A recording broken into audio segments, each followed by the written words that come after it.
Olá, meus amigos, que Deus abençoe a todos vocês, rica e abundantemente, em o nome de nosso Senhor e Salvador Jesus Cristo. Eu sou o pastor José Maria da Igreja Identidade de Cristo, chegando mais um dia com o nosso devocional. Tem lhe ajudado os devocionais? Porque este é o propósito principal de fazermos os devocionais. Essa leitura bíblica que nós estamos realizando, ela tem feito grandes coisas na minha vida. Por mais que já li a Bíblia diversas vezes, mas lendo agora com vocês, eu tenho tido uma visão maravilhosa e uma paz muito grande de poder compartilhar com vocês essa leitura. Então, na verdade, nós estamos lendo a Bíblia juntos. Muito obrigado por fazer parte desse momento tão especial nas nossas vidas. Hoje nós vamos ler o livro de Lucas, o capítulo é o 9, sobre a missão dos apóstolos. Depois nós vamos ver a multiplicação dos pães. Depois Pedro fala sobre a confissão de que Jesus é o Cristo. E a partir do capítulo 9 de Lucas, Jesus já começa a falar sobre a sua morte. E convocando os 12 discípulos, deu-lhes autoridade e poder sobre todos os demônios para curarem enfermidades. E enviou-os a pregar o reino de Deus e a curar os enfermos. Entenda que a missão que Jesus deu é para que eles pregassem o reino de Deus, falassem sobre o reino de Deus. E disse-lhes: nada leveis convosco para o caminho, nem cajados, nem alforjes, nem pão, nem dinheiro, nem qualquer de vós tenha duas túnicas. E em qualquer casa em que entrardes, ficai ali, e de lá saireis. E se em qualquer cidade vos não receberem, saindo vós dali, sacudi o pó dos vossos pés, em testemunho contra aquelas pessoas. E saindo eles, percorreram todas as aldeias, anunciando o evangelho e fazendo curas por todas as partes. E o tetrarcas Herodes ouviu todas estas coisas que por ele foram feitas e estava em dúvida, porque dizia alguns que João ressuscitara dentre os mortos, e outros que Elias tinha aparecido, e outros que um profeta dos antigos haviam ressuscitado. E disse Herodes: João eu degolei. Quem, pois é? Pois este é quem ouço dizer tais coisas. E procurava vê-lo Jesus. Esses dias, falando de Herodes, até o Herodes que a esposa dele teve raiva de João Batista, porque João Batista dizia que não era lícito ele possuir a mulher de seu irmão. Eu até disse na expressão que a mulher era viúva de Filipe, mas na verdade ela não era viúva. Na verdade, o Herodes tomou a mulher de Filipe. Por isso João Batista o condenava, dizendo: não é lícito você viver com ela como se fosse sua mulher, porque você a tomou do seu irmão Filipe. Então, só recapitulando, lá no capítulo 3, que eu falei que ela era viúva, mas na verdade não era viúva. Ela foi tomada de Filipe. Por isso, João Batista, ao combater Herodes, Herodias tinha raiva de João Batista, porque ela estava numa situação confortável. Mas Herodes gostava de ouvir João, mas infelizmente, pelos seus atos, ele acabou mandando degolar João Batista. Vamos ver a primeira multiplicação dos pães. E regressando os apóstolos, contaram tudo o que tinha feito, e tomando-os consigo, retirou-os em particular para um lugar deserto de uma cidade chamada Betsaida. E sabendo a multidão, seguiu, e ele os recebeu e falava-lhes do reino de Deus. E a seara e sarava, olha só, e sarava os que necessitavam de cura, e já o dia começava a declinar. Então chegaram a ele os seus discípulos e disseram-lhe: despede a multidão para que, indo aos lugares e aldeias em redor, se agasalhem e achem o que comer, porque aqui estamos em um lugar deserto. Mas ele lhes disse: dá-lhe vós de comer. E eles disseram: não temos senão 5 pães e 2 peixes, salvo se nós próprios formos comprar comida para todo este povo, porquanto estava ali quase 5.000 homens. Disse então aos seus discípulos: fazei-os assentar em ranchos de 50 em 50. E os fizeram, e fazendo-os assentar a todos, e tomando os 5 pães e os 2 peixes, e olhando para o céu, abençoou-os e partiu-os e deu aos seus discípulos para os porem diante da multidão.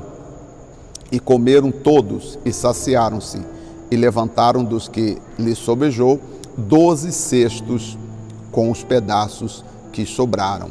Que um grande milagre, né? Nós já vimos esse milagre no capítulo tanto de Mateus como também no capítulo de Lucas. Agora Jesus começa a falar sobre a sua morte.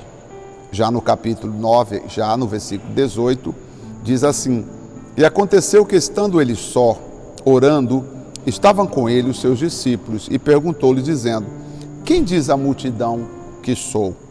E respondendo eles, disseram: João o Batista, outros dizem que o Senhor é Elias, e outros que um dos profetas antigos ressuscitou. E disse-lhes: e vós, quem dizeis que eu sou? E respondendo Pedro, disse: o Cristo, o Filho do Deus vivo. Pedro disse: tu és o Cristo, o Filho do Deus vivo. E, admoestando, mandou que a ninguém referisse isso, dizendo: é necessário que o Filho do Homem padeça muitas coisas e seja rejeitado dos anciãos e pelos principais sacerdotes, dos escribas, e seja morto e ressuscite ao terceiro dia. Como devemos seguir Jesus está no versículo de número 23. Se alguém quer vir após mim, negue-se a si mesmo, tome a sua cruz e siga-me. Qualquer que quiser salvar a sua vida, perdê-la-á, mas qualquer que, por amor de mim, perder a sua vida, a salvará. Porque que aproveita o homem ganhar o mundo inteiro se prejudica a sua alma, ou prejudicando a si mesmo? Porque qualquer que de mim e das minhas palavras se envergonhar, dele se envergonhará o Filho do Homem, quando vier na sua glória e na do Pai e dos santos anjos. Em verdade vos digo que todos que aqui estão, alguns há que não provarão a morte até que venha o Filho, o reino de Deus, até que veja o reino de Deus. Aqui Jesus está falando sobre a sua morte, né? Até que veja se cumprir o reino de Deus. Interessante aqui, aquele que perder a sua vida salvará. Perder a vida não é perder literalmente. Aqui Jesus está falando que é aquele que renunciar os prazeres da vida por amor a Ele, abrir mão de certas coisas. Quantas vezes nós, para seguir a Jesus, nós temos que abrir mão até do nosso desejo de vingança, né? Às vezes nós achamos que alguma coisa tem que se pagar, alguém tem que pagar pelo que fez, e de repente nós vamos ter que negar a nós mesmos, nós vamos ter que, perder aquele direito de ver a vingança acontecer por causa de Jesus. Perder a vida é você abrir mão dos prazeres, os prazeres da carne, os prazeres da alma, os prazeres do pecado que desagrada a Deus. Isso é perder a vida, é você renunciar os prazeres por causa da palavra de Deus. E então, Jesus vai para o Monte da Transfiguração, está no versículo 28. Também qualquer que de mim se envergonhar e das minhas palavras. Ele está falando de negá-lo. Não é envergonhar como, por exemplo, eu pergunto: alguém aqui quer dar um testemunho? Aí alguém meio tímido levanta a mão, aí eu falo: se você envergonhar de Jesus, ele vai se envergonhar de você. Não é esse caso aí, tá? Eu ouço muito isso, às vezes, pastores dizendo: olha, irmão, dá um testemunho. Alguém está com vergonha de dar o testemunho, né? Olha, Se você ficar com vergonha de dar o testemunho, Deus vai se envergonhar de você diante do Pai que está no céu. Não é esse caso, não se aplica esse versículo no caso dessa imposição do pastor querendo ouvir o seu testemunho, tá? Querendo que você conte o testemunho para dizer que ele é bom, para dizer que ele orou e o milagre aconteceu por causa da oração dele. Na verdade, ele quer se promover em cima da oração que ele fez. Por isso, às vezes, exige, fala que você tem que contar o testemunho, que você tem que dar o testemunho. Se você não testemunhar, o diabo anula e etc. E muitas outras histórias. Na verdade, tudo isso aí não passa de uma pressão psicológica para que você fale o que aconteceu, para que haja uma promoção em cima do seu testemunho.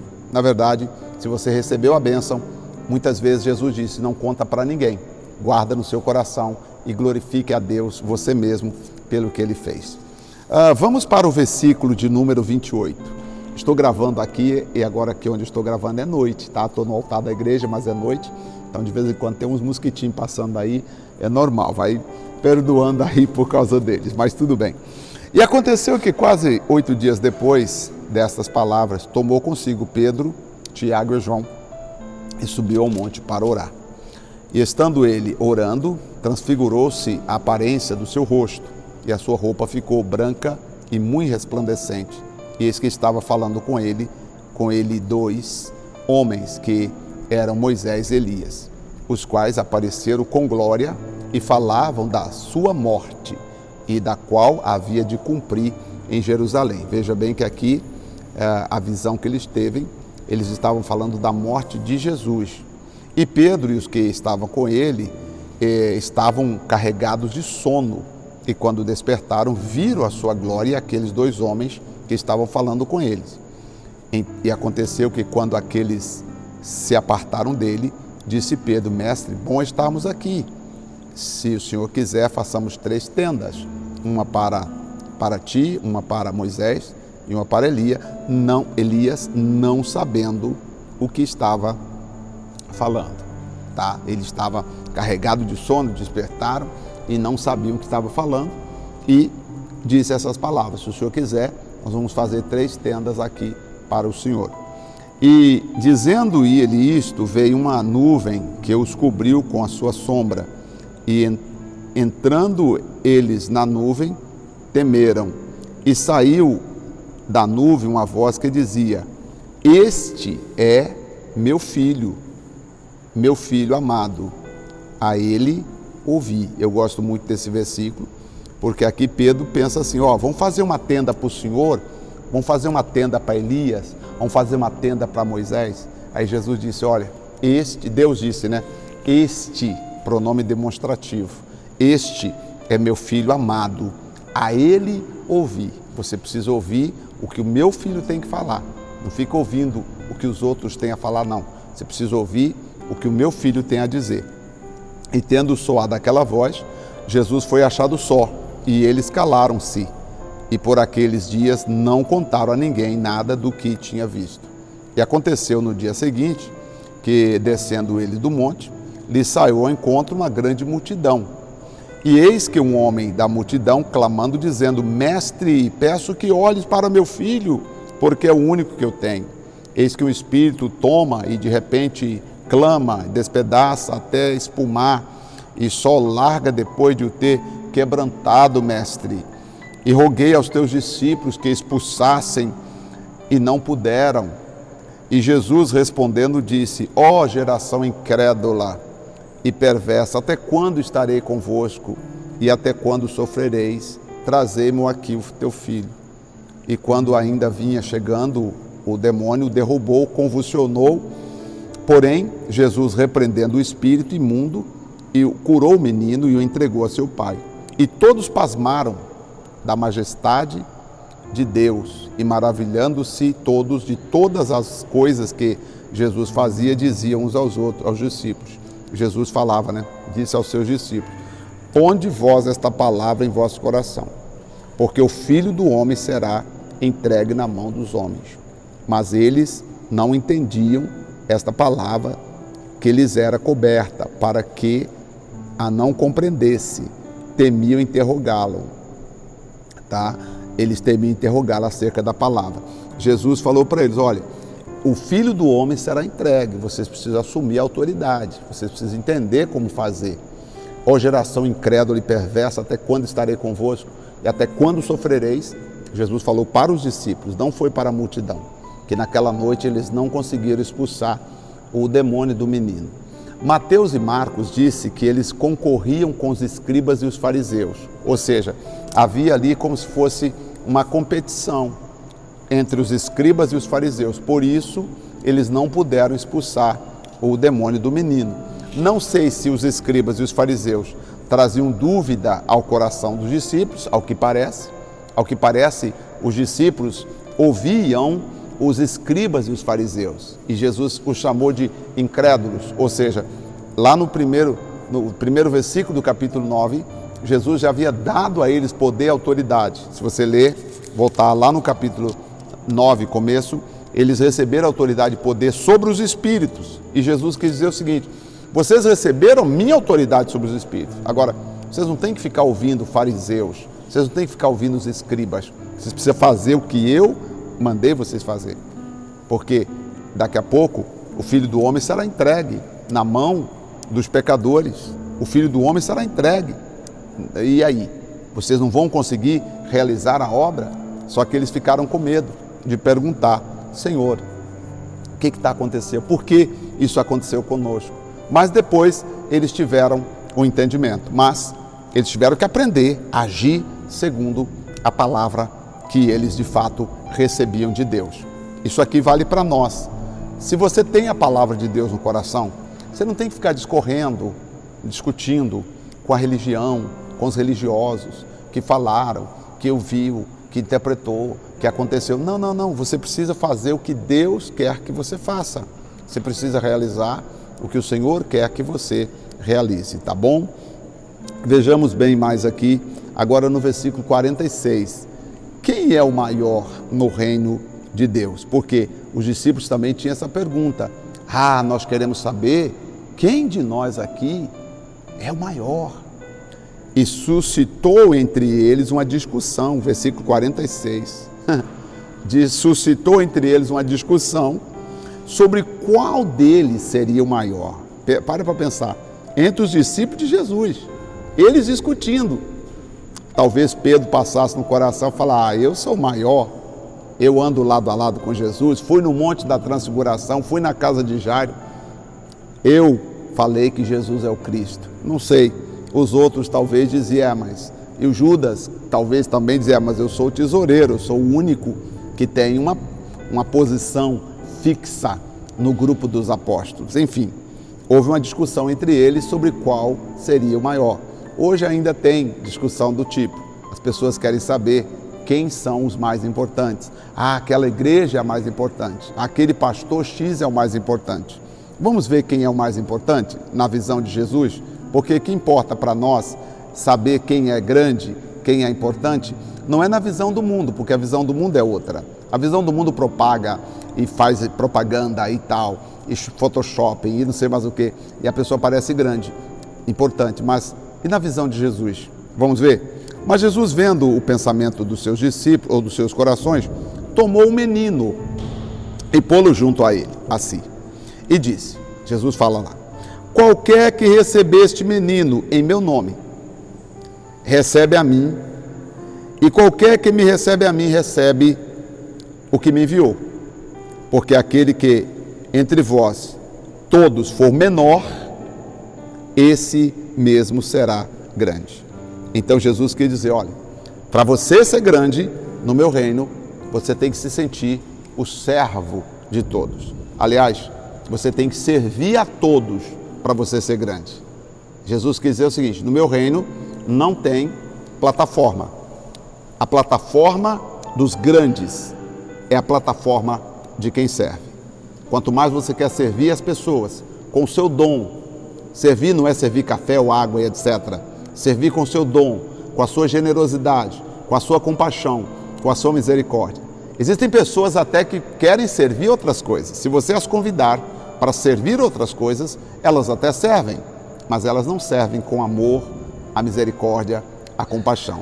Servir aqui, Jesus está se referindo servir com a misericórdia, servir com o amor, servir com a generosidade, servir com sorriso, servir com perdão.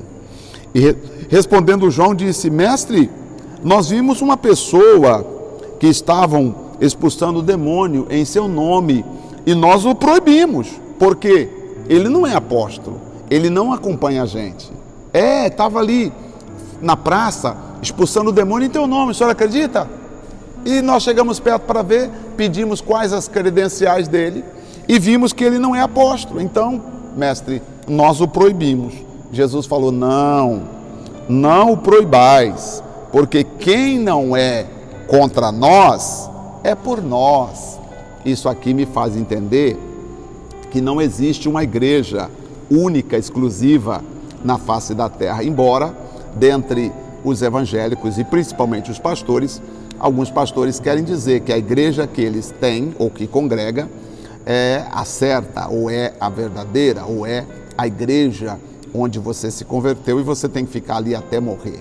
Não, na verdade, Jesus não tem, ninguém na terra detém o monopólio da igreja de Cristo. Na verdade, Jesus Cristo tem o coração das pessoas e não o CNPJ de uma igreja. Então, veja bem, o que Deus quer saber é o seguinte: o seu coração é dele, a sua vida é dele, porque ele que é o pastor, ele que é o dono da igreja. Ele não deu a igreja para o pastor, ele deu o pastor para a igreja. Portanto, nós somos servos da igreja e não a igreja para nos servir.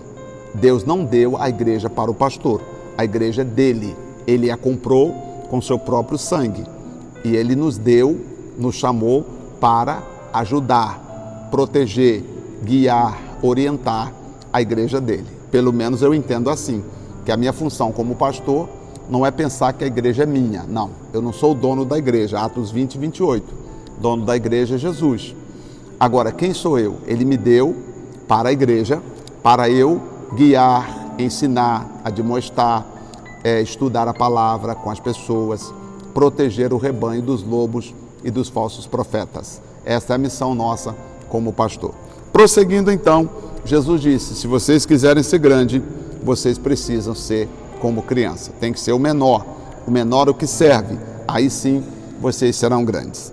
Vamos falar sobre os samaritanos agora. Os samaritanos não receberam Jesus. Vamos ver o que aconteceu lá em Samaria. E aconteceu que, completando-se os dias para sua assunção, manifestou-se firme propósito de ir a Jerusalém. E mandou o mensageiro diante de si, e indo eles, entraram numa aldeia de samaritanos, para lhes prepararem a pousada. Jesus Cristo está vindo e ele deseja pousar aqui em Samaria. Nós somos enviados de Jesus, Jesus está vindo e ele quer pousar, ele quer ficar aqui em Samaria. Mas vocês sabem o que aconteceu? Olha o versículo 53. Mas não receberam, porque o seu aspecto era como de quem ia para Jerusalém.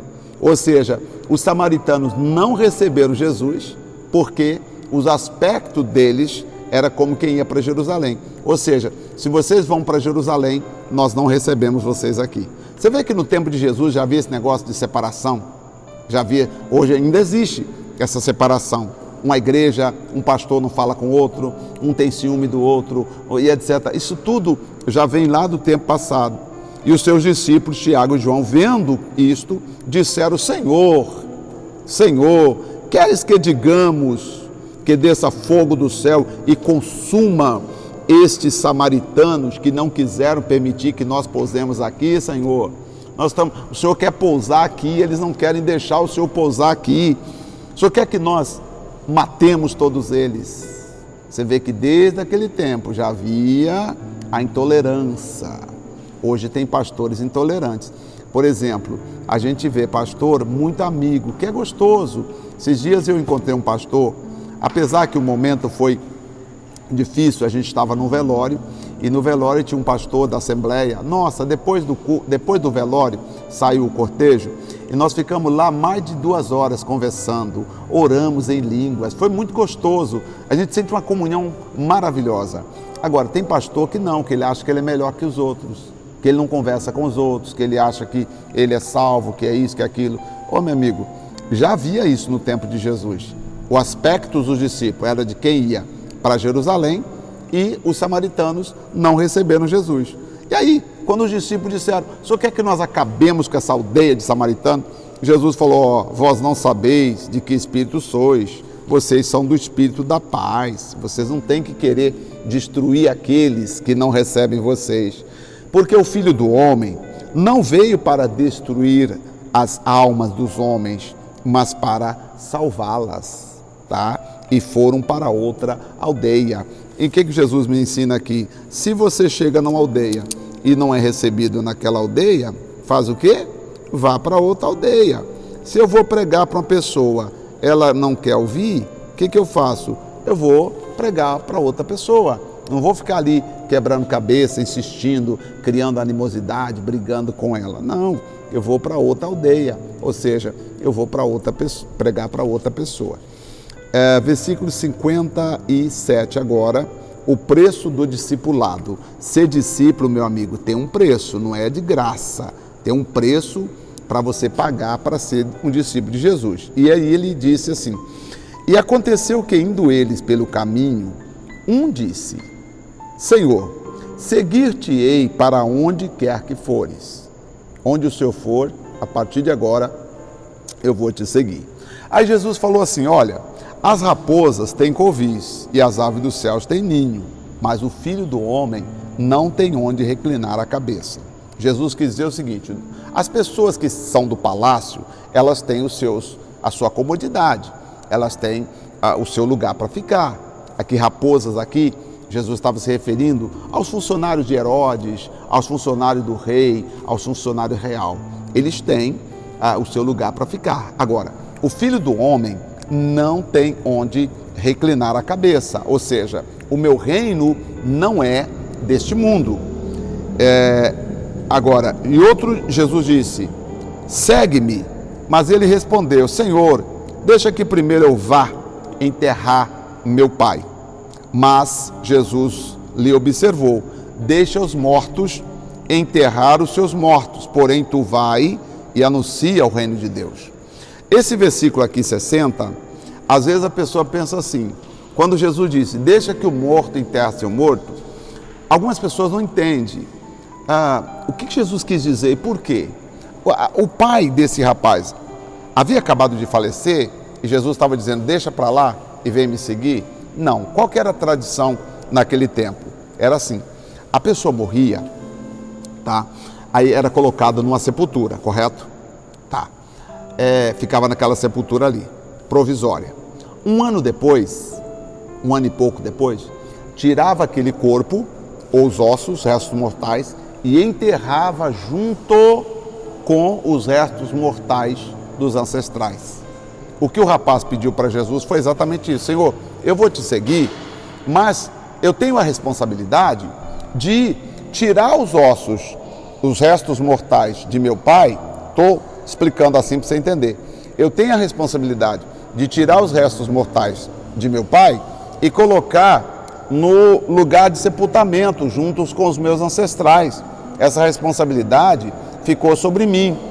Aí Jesus disse para ele, não, mas isso aí outra pessoa pode fazer, ué. Deixa que ele já está morto, né? Já está morto, deixa que os mortos sepultem seus mortos. Ou seja, essa é uma responsabilidade que você não tem que ser você o único para fazer. Outra pessoa pode fazer.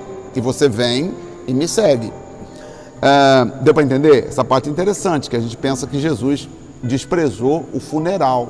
Mas aí eu preciso que você entenda que o funeral não estava acontecendo naquele momento. Até porque se tivesse, esse rapaz não estaria na estrada, não estaria no caminho, tá? Então, conforme a história ensina, que certamente esse rapaz estava nesse propósito de tirar os ossos, os restos mortais do pai e levar para o local de sepultamento.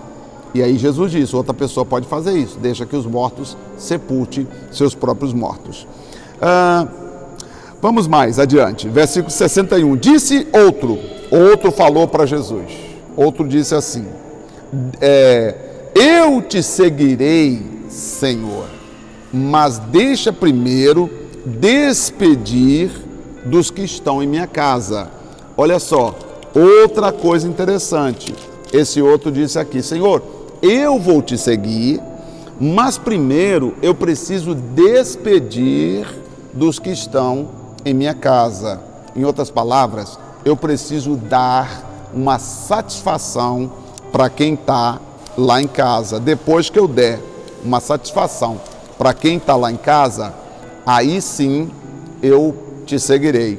Aí Jesus então diz essa palavra, ninguém que lança a mão no arado e olha para trás não é apto para o reino de Deus. O que Jesus quis dizer para ele? Jesus quis dizer assim, se você foi chamado, está sendo chamado por mim, você não tem que dar satisfação ou pedir opinião das pessoas a meu respeito. Bom, eu lembro que quando eu me converti, depois passei a sentir o desejo de ser e fazer a obra de Deus, e quando eu senti o desejo de ir para a missão da igreja que eu estava anterior, eu fui falar com algumas pessoas o que elas achavam e elas me desanimaram totalmente. Fiquei totalmente desanimado, né, com as palavras delas, mas eu não deixei me levar pela despedida, porque as pessoas não queriam que eu fosse. Agora também, começando esse trabalho da Igreja de Identidade de Cristo, já pensou se eu fosse despedir das pessoas? Ou seja, se eu fosse tomar a opinião das pessoas? Claro que as pessoas diriam, aliás, sem a gente perguntar, o que tem de pessoas querendo dar opinião e talvez até opiniões que eu poderia estar não fazendo o que estamos fazendo hoje. Jesus quis dizer o seguinte, se você pôs a mão no arado, faça como Paulo fez. Quando Paulo teve um encontro com Jesus, de lá mesmo onde Paulo encontrou Jesus, ele seguiu para a frente, levando adiante o Evangelho. E ele disse, no capítulo 1 de Gálatas, eu não consultei a carne, eu não consultei o sangue, eu não consultei os apóstolos que foram apóstolos antes de mim. Eu tive o meu encontro com Cristo, o meu insight com Cristo, e eu segui levando o Evangelho de Cristo adiante. E é isso que nós devemos fazer. Quando você recebe a direção, siga na direção que Deus está lhe dando. Vamos orar? Espero que este capítulo tenha lhe ajudado. Escute depois, se tiver dúvida, fale conosco, que nós estaremos aqui sempre para lhe ajudar, tá bom? Senhor, nosso Deus e nosso querido Pai, no nome do Senhor Jesus Cristo, muito obrigado por mais uma leitura, mais um capítulo, e agora te louvamos, te exaltamos, te adoramos como Deus, te adoramos como Senhor, te exaltamos como Pai. Muito obrigado, Senhor, gratidão em nome do Senhor por mais um dia, mais um programa, mais um momento especial, e nós louvamos, bendizemos aquele que é digno de honra, de glória, de louvor e de toda exaltação. Pai querido, estenda as tuas mãos sobre cada um de nós, abençoa-nos e ajuda-nos conforme a graça da tua palavra e da tua misericórdia. Em nome de Jesus, obrigado, Senhor. Amém, amém e graças a Deus. Graças a Deus. Que Deus abençoe a todos vocês. Gratidão por estar conosco em mais um devocional. E amanhã nós estaremos de volta já no capítulo 10 de Lucas. Vamos avançando, hein? Capítulo 10 de Lucas, volta a repetir, a missão de 70 discípulos. Nós vamos ver o que eles fizeram.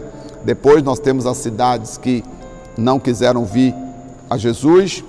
E aí nós temos a volta dos 70, vamos ver o que eles fizeram. E aí nós temos a parábola do samaritano e vai até o versículo 42. Mas nós temos um grande assunto aqui, que é a casa de Marta e Maria. Estou ansioso para ler o capítulo 10 com você, para nós chegarmos na casa de Marta e Maria, juntamente com Jesus, tá bom? Deus abençoe, muito obrigado e até amanhã, em o nome de nosso Senhor Jesus. Até lá.